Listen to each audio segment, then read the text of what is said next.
আমরা প্রথমে আমাদের লাঞ্চ আওয়ারে আমরা অর্থ মন্ত্রণালয়ের বিভিন্ন জায়গায় আমাদের 10 এবং 16 বছর বিষয়ে খোঁজখবর নিয়েছি। তো বিভিন্ন জনের সাথে কথা বলেছি। তারপর আমাদের মন্ত্রণালয়ে পরবর্তী সময়ে আমাদের সচিব স্যারের সাথে আজকে জাতীয় বেতন কমিশনের এবং অর্থ মন্ত্রণালয়ের সচিব স্যারের সাথে জাতীয় বেতন কমিশনের বৈঠক ছিল। বৈঠকে আসার আগে স্যারের সাথে উপরে আমাদের কথা হয়েছে। স্যার বলেছেন যে জাতীয় বেতন কমিশনের মিটিং এ যাচ্ছি, আপনাদের বিষয়টা নিয়ে কথা হবে। তো এই মিটিং এর জন্য আমরা অপেক্ষায় ছিলাম।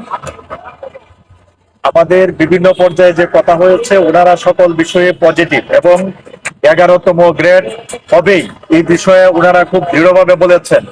তারপরও এখনো আলোচনা চলছে, আমরা হবেই এটা আমরা বিশ্বাস করছি।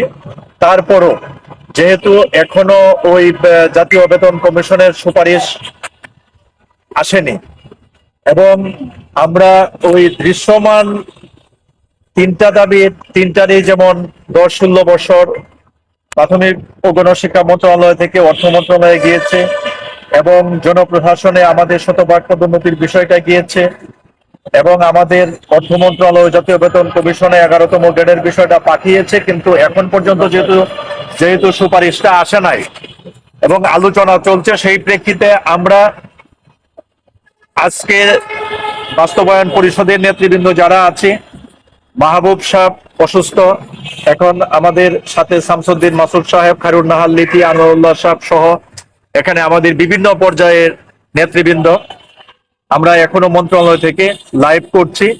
তো সামগ্রিক দিক বিবেচনায় যেহেতু আমাদের যে আকাঙ্ক্ষা, কাঙ্ক্ষিত যে অগ্রগতি হচ্ছে কিন্তু কাঙ্ক্ষিত পর্যায়ে না, যেহেতু কাঙ্ক্ষিত পর্যায়ে অগ্রগতি নাই, সেই হিসাবে আমরা আমাদের প্রেস কনফারেন্সের মাধ্যমে 30শে নভেম্বর আমরা যে পূর্ণ দিবস কর্মবিরতি ঘোষণা করেছিলাম, সেটা আমরা আজকে একদিন এগিয়ে এনে